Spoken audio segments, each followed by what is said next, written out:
gentlemen, the story you are about to see is true. The names have been changed to protect the innocent.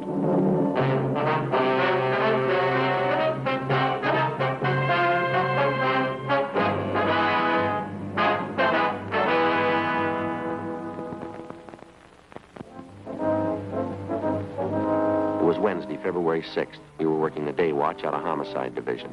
My partner's Frank Smith. The boss is Captain Lorman. My name's Friday. We'd gotten a report that a wealthy retired businessman had suddenly disappeared. We had two possibilities to work on: suspicion of suicide, suspicion of foul play. There was no lead to the man's whereabouts. We had to find him.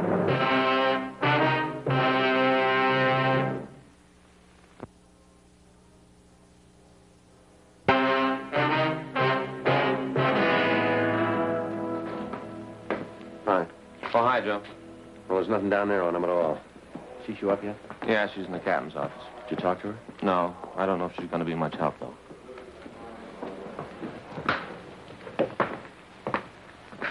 Miss Banner, I'd like to have you meet my partner, Sergeant Friday. How do you do? Joe, this is Miss Banner.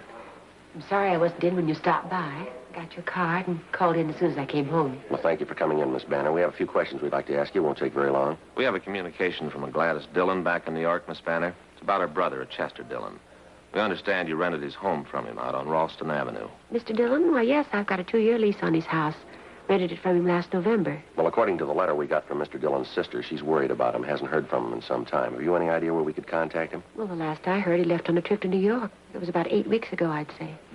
You see, I usually sent the check for the rent to the apartment he had here.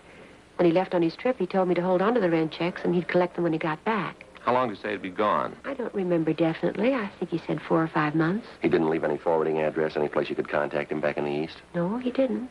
He just wanted to get away. Didn't want to be bothered with anyone. Wasn't feeling very well. Very depressed, poor man. Well, why was that, ma'am? Would you know? Well, his wife died just a few months ago, you know. No, ma'am, we didn't know. All his sister wrote was that she hadn't heard from Dillon. She was worried. She didn't give us any other information. Oh, yes, Mrs. Dillon died in last September, I think it was. Poor man felt terrible about it. Couldn't seem to get over it. That's why he rented the house to me. Reminded him too much of her. I see. Lovely home they have. Mr. Dillon said he didn't really want to rent it, but he couldn't stand being alone in the house. It's a large place, you know. Yes, ma'am. We checked with the people living in the house now. I understand you leased the place to them last month. Is that right? I subleased it, yes. You see, it just got to be too big for me. It was nice at first, but it got to be an awful lot of work. I rented it to this family and took a smaller house down the street. Would you happen to know any of Mr. Dillon's friends in the city, Miss Banner? Anyone we could contact who might know where we can locate him? Well, I don't know. He didn't seem to have any friends. He and his wife had been in the city only a year before she died. He was retired, you know. Yes, ma'am. And we talked to some of the neighbors out there. They couldn't tell us much about Mr. Dillon. Maybe some of the people he did business with might know something. Have you tried the neighborhood bank out there? I know that's where Mr. Dillon had his account. No, ma'am, we haven't. I can give you the bank's address. It's about all, though. That's the only contact you know of, huh? I'm afraid so, yes.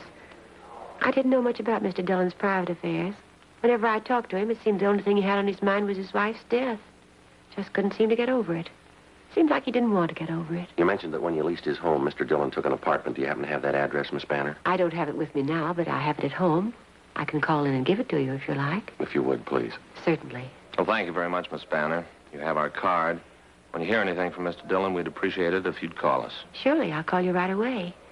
Do you think something could have happened to him? Well, it's possible, ma'am. We don't know. All we have is the letter from his sister. It does seem kind of strange, doesn't it? He wasn't feeling too well. I wondered why he hadn't contacted me about sending the rent money to him. Such a nice man, Mr. Dillon. Certainly hope nothing's happened to him. Now, you say he was very depressed about his wife's death, ma'am. Would you say that it was getting to be a little abnormal with him, maybe? Well, I wouldn't know about that, Sergeant, but I do know he brooded about it all the time. He felt he'd lost everything. Didn't seem to want to go on. You ever give any idea that maybe he might take his own life? I mean, brooding over his wife? Oh, no, nothing definite. Just depressed and moody all the time. Now that I remember it, the last time I saw him, he did say something kind of funny. Yes, ma'am. What was that? It was the day before he left. We were talking about the rent money, and I asked him if I couldn't send it to him. He got kind of a strange look on his face. Yeah. He said, where I'm going, I won't need the money.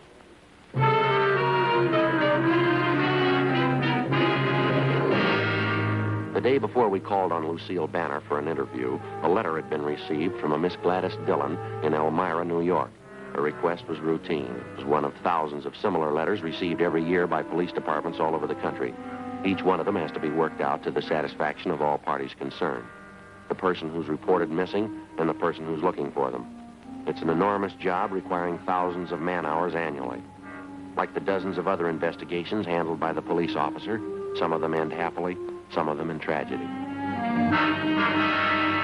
Whatever the result, the finding of a lost person is just as important a function of your local police department as any other investigation. Gladys Dillon hadn't heard from her brother recently. She was worried about him. She asked us to investigate. Our initial interview with Lucille Banner, the woman who'd rented Chester Dillon's home, failed to yield much of a lead as to his whereabouts. The only source of additional information she could offer was the neighborhood bank where Dillon had his account. 1 o'clock that afternoon, Frank and I drove out to interview the manager of the bank, a Mr. Harrison. Oh, yes, that's right. Mr. Dillon's had his account with us ever since he came to Los Angeles. I know him quite well. Is there something you'd like to know about him? Yes, sir. We've had a request from his sister in New York. She'd like to locate him. Well, I'm pretty sure his account's still open here. Matter of fact, I'm positive it is. Just a moment. I'll have the clerk get his file. Thank you very much. Thanks. Gee, this reminds me, Joe, I got to go to the bank tomorrow. Is that so? Yeah. Payment on my car's past due. I only got 2 more to go. You're in fine shape. I got 8 more to go. I'm not in fine shape, Joe. 2 payments to go, and already Fay wants a new one. Never fails. Here we are, Sergeant. Just as I thought. Mr. Dillon's account's still open. Have there been any recent deposits or withdrawals on the account? Well, let's have a look here. Just as I thought. Nothing since he left on his trip. The last withdrawal date was November 27th. He mentioned he was going on a trip, huh? Yes, that's right. I think he said he was going back to New York. You see, his wife died recently. He didn't take it too well. Did he leave any instructions about his account with you, Mr. Harrison? Any address you could contact him at if you had to? No, he didn't leave any instructions with me. No address. It's just a vacation trip. He said he didn't expect to be gone too long. Did he mention how long it would be? 5 or 6 weeks, I think that's what he said. I happened to talk to him about it because at the time he made quite a sizable withdrawal. I thought maybe he was a little unhappy with our service. Mm-hmm. How much was the withdrawal, sir? Well, let's see. Yes, here it is. November 27th, he withdrew $2,400. Was that in cash or in traveler's checks? Well, let me see. No, shows here that was in cash. Mr. Harrison, you said a minute ago you knew Mr. Dillon pretty well, huh? Yes, that's right. He used to stop and chat with me whenever he'd come into the bank. That was usually once a week. I didn't know him socially, though. Uh-huh. He mentioned he seemed to take his wife's death pretty hard. What would you say his mental condition was the last time you saw him? All right, I'd say. Just after his wife's death, he wasn't in very good shape. He brooded about it quite a bit. Then he began to pull out of it. Seemed to be in a fairly good frame of mind. He planned his vacation, looking forward to it. I see. Well, what do you ask? Something wrong? No, sir, not that we know of. Routine check, that's about the size of it. Does Dillon have any other real estate besides the house on Ralston Avenue? Would you know that? Not to my knowledge, no. He has no other business connections in Los Angeles. Here are all his references right here. You see, most of them are charge accounts and so forth. I remember the time he opened his account with us. He told me he was retired. He and his wife came out here for their health. Have any relatives out here, do you know, Mr. Harrison? No, from what I understand, both of their families are in the East. They don't have any children, according to his application. Very few relatives. And since Dillon was in here last November to make that withdrawal, you've had no communication from him at all, huh? No, sir, I haven't. Well, what seems to be the trouble? You have an idea something might be wrong? Nothing definite, no, sir. We've been told about his feeling depressed over his wife's death. There was some indication that he might possibly have done away with himself. But after what you've told us, it doesn't seem likely. Well, I don't know. I wouldn't like to commit myself. As I say, he did seem to be getting over it. I didn't know him that well, though. Might be entirely possible. He was devoted to Mrs. Dillon. Maybe he could have taken his own life. I don't know. Well, it leaves a big question to answer. What's that? Why do you need $2,400 to do it? 1:25 p.m. We continued interviewing the bank manager, Mr. Harrison, but he was unable to come up with any further leads. Before we left the bank, he gave us a complete list of all of Chester Dillon's references. We gave him our card, and he told us that he'd pass along immediately any information he might get on the whereabouts of Mr. Dillon. We went back to the office where we got a call from Lucille Banner. She gave us Dillon's last known address, and we drove out to check it. It was an apartment court in the Pico Crenshaw area. We talked to the manager, and she told us that Dillon had moved out 3 months before, on November 22nd. He told her that he was moving in with a close friend of his, and he gave her his forwarding address. It turned out to be a single-story frame cottage located in one of the older residential districts of the city. The name on the mailbox read Raymond L. Schaefer. We rang the bell, and a man who identified himself as Raymond Schaefer ushered us into a small living room. He told us that he was from the same town in the east that the Dillons came from, and that he was a longtime friend of theirs. No, I haven't seen Chester for months. Last November, I think it was. That was the last time I saw him. You say at that time Dillon was living in the apartment in the Crenshaw area, Mr. Schaefer, huh? Yeah, that's right. You mean he never came here to live with you? No, it's just like I told you before. He talked about moving in here with me, but he never did. I haven't any idea where he is. Well, he gave your home here as a forwarding address, Schaefer. Have you been getting his mail? Yeah, matter of fact, I have. He told me he was going to do that. Never came to pick it up, though.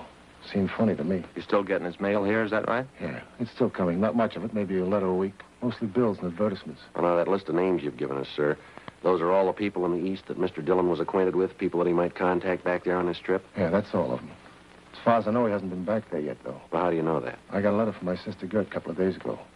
Chester was in town. Gert would have known about it. He would have been sure to stop by and see her. Do you have any idea at all where he might have gone? Did he mention how he planned on traveling east? Well, I think he said he was going to take the train back. He doesn't own a car. I know he doesn't like to fly. Well, when he was talking about this trip, Schaefer, how was he feeling? What would you say his mental attitude was? Not too good. He's pretty much down the dumps. That business about his wife dying, he took it real hard. That the way he impressed you the last time you saw him? Yeah, he was way down. I kept trying to cheer him up. Never did seem to do much good. Did he ever give you any indication that he might try to take his own life or anything like that? Well, I don't like to say it, but as a matter of fact, he did. He used to talk about it all the time. Said life didn't seem to be worth living without Sarah. That was his wife, you know, Sarah. Yeah.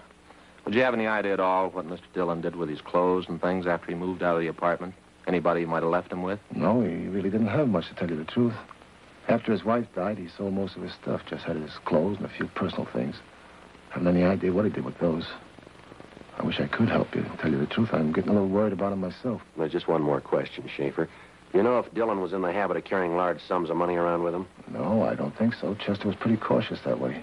He wasn't too free with a dollar, you know. Would you happen to know if he had a large sum of money with him the last time you saw him? No. If he did have, he didn't mention it. I see. You can't think of anything else that might give us a lead on Mr. Dillon's whereabouts? Anything at all? Well, I think I've told you everything. Wish there was something I could tell you that'd help. Sure hope nothing's happened to him. Yes, sir. Wonder if you'd mind showing us the letters you're holding for Dillon? Oh, they're right here. Yeah, that's all of them. Thank you. Anything? Oh, not much. Bills and circulars. Here's one with a New York postmark, Elmira. Probably for my sister. Union Department Store, 3 days old. I'll take down these return addresses. Hey, Schaefer. Yeah?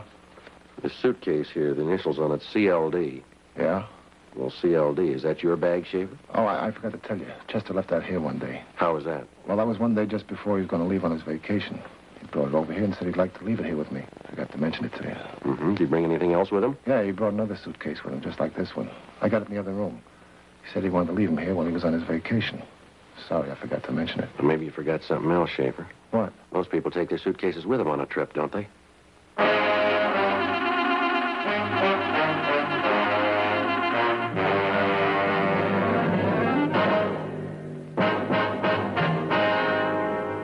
.15 p.m. We continued questioning Raymond Schaefer.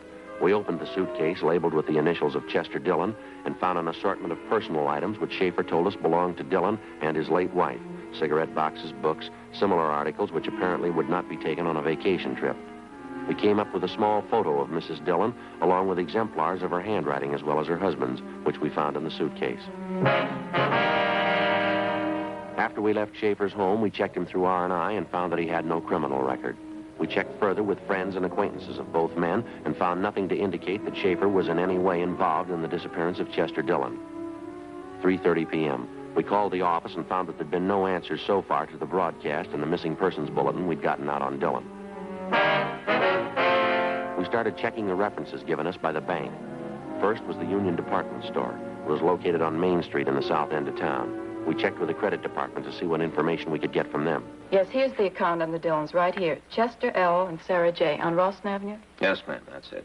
What information would you like, officer? Well, we're trying to locate Mr. Dillon, ma'am. Has there been any recent change of address on that account? Why, no, there hasn't. Have they moved, do you know? Well, we don't know that, ma'am. We don't know the present address.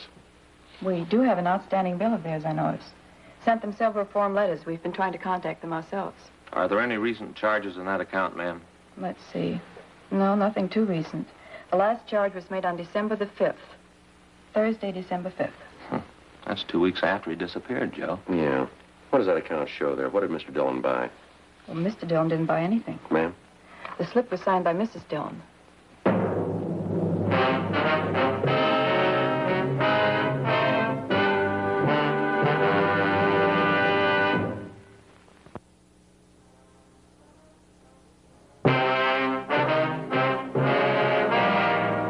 4:15 p.m. As soon as the clerk in the credit department at the Union Department Store showed us the sales slip with the late Mrs. Sarah Dillon's signature on it, we had the date on the sales slip double-checked immediately. The date, as shown on the slip, was correct beyond any doubt, December 5th. That was little more than 2.5 months after Sarah Dillon had died. We had no idea who the person was who forged her signature or why they'd forged it. The amount of the charge purchase, as shown on the sales slip, was for $418, all of it for women's clothing. We attempted to check with the sales girl who handled the purchase, a Laura Van Kirk, but we were told it was her day off. We called at her home, where they told us she was gone for the day and couldn't be located. They said she'd be at work the following morning. 5:10 p.m. Frank and I took the sales slip with the forged signature on it and drove back to the office. We went directly to forgery detail, briefed them on our findings, and gave them the sales slip. The handwriting samples were checked against the signature on the sales slip, but neither of them matched. The work of compiling a list of all known female forgery suspects was begun immediately. The following morning, Frank and I went back to the Union Department Store, where we interviewed the sales girl, Laura Van Kirk, who'd handled the purchase. Yeah, I remember making the sale, officer. I'm not too sure about the woman who bought the things, though. I mean, what she looked like. Well, could you try to describe her for us, Miss Van Kirk, just as well as you can remember? Well, she had light brown hair, I'm pretty sure of that. Not too old, maybe in her late 30s, early 40s. Plain-looking woman, about 5 feet 5 or 6. Thin as I remember her. She wore glasses, I remember that, too. I see. You got that picture, Miss Dillon, there, Frank? Oh, yeah, sure. Here. Thank you. Wonder if you mind taking a look at this photograph, miss. Is that looking anything like the woman you waited on? No, that's not her. The woman I waited on was much younger. She had light brown hair, too, not gray. She wore glasses, I'm sure of that. Do you remember if there was a man with her, or was she alone? No, she was alone.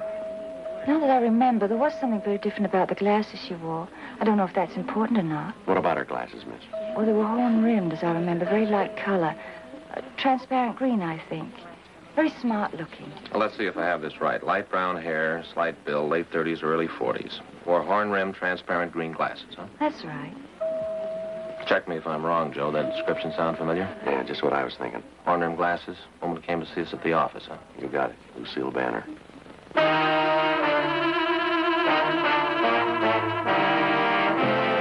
Frank and I went back to the office and had Lucille Banner checked through R&I. She had no criminal record.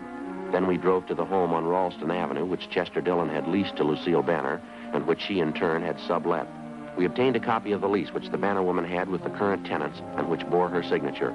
We brought the copy of the lease downtown, gave it to Don Meyer in handwriting, and asked him to compare Lucille Banner's signature with the signature on the sales slip we'd obtained from the Union Department Store. I got it. Homicide, Smith. Oh, yeah, Don. That's so? Yeah, right. Thanks a lot. Don Meyer. Yeah, what'd he get? Says there's no question in his mind. Yeah? Both signatures match perfectly.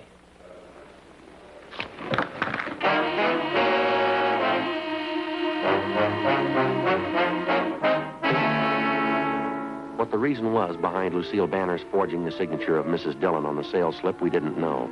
Whether or not it had any connection with the disappearance of Chester Dillon, we didn't know.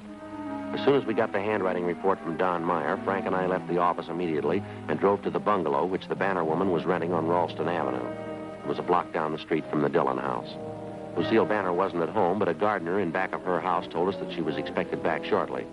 The gardener, who identified himself only as Al, volunteered that he also did gardening work for Miss Banner when she occupied the Dillon home. He'd also worked for the Dillons when they lived in the house.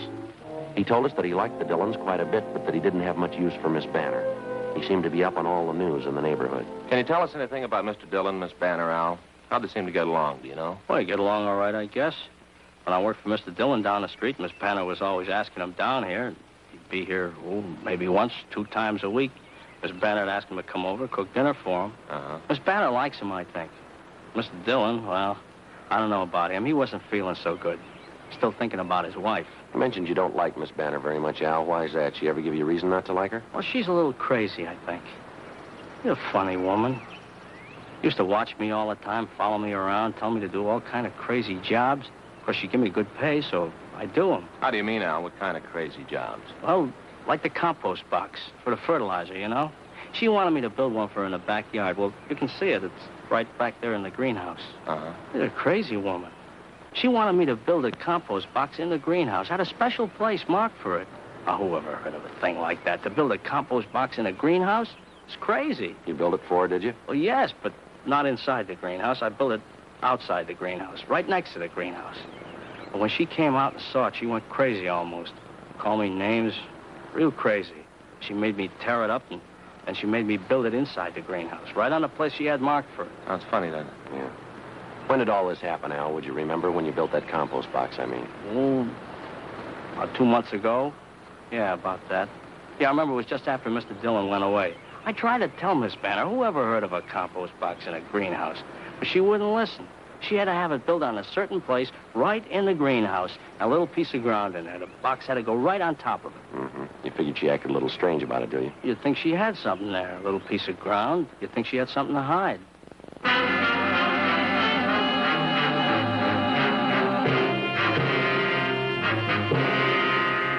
"2:20 p.m. Lucille Banner returned home, and Frank and I went inside the house with her, where we questioned her in the living room. Outside in the yard, the gardener Al continued working. Lucille Banner was calm and composed. We questioned her about the forged signature on the sales slip. She would admit nothing. The whole thing's too silly to even comment on. I don't know what you're talking about, Sergeant. We think you do, Miss Banner. Our handwriting man's checked the two signatures a couple of times. The one on the sales slip, the one on the lease. They both match. Now, what about it, Miss Banner? There's no way out of this. You ought to know that. I'll deny it, that's all. I'll keep on denying it. I wasn't in that store, and I didn't forge any signatures. Why would I do a thing like that? What kind of a woman do you think I am? All we know are the facts, ma'am. Now, why don't you give us a straight story? It's going to save time and trouble for everybody concerned here. You've heard everything I've got to say. This thing's ridiculous. It's stupid. I'm not answering any more questions. Afraid you'll have to come downtown with us. What good is that going to do? I'll just keep on denying it. You can't make me say that I did a thing like that. All right, Miss Banner, let's go. All right.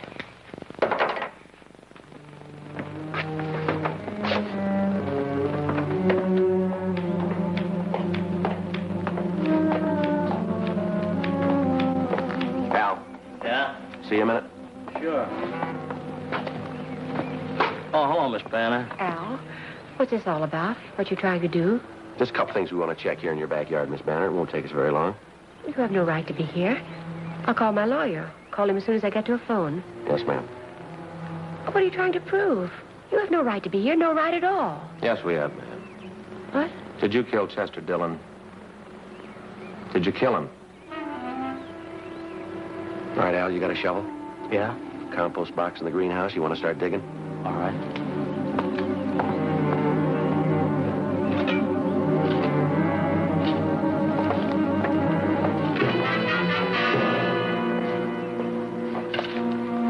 He was an old man.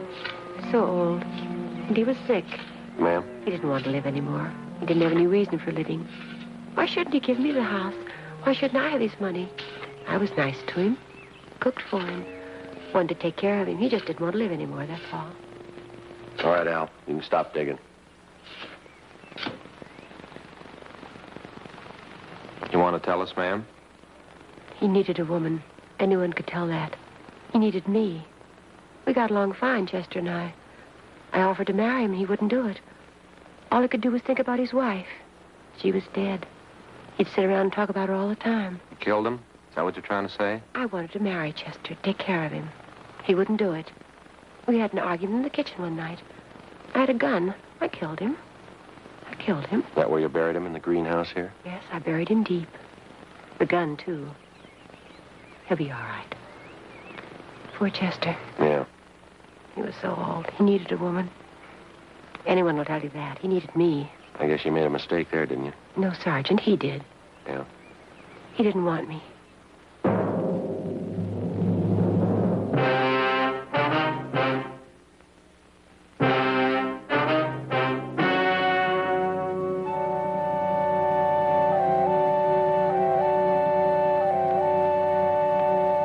On June 2nd, trial was held in Department 86, Superior Court of the State of California, in and for the County of Los Angeles. In a moment, the results of that trial.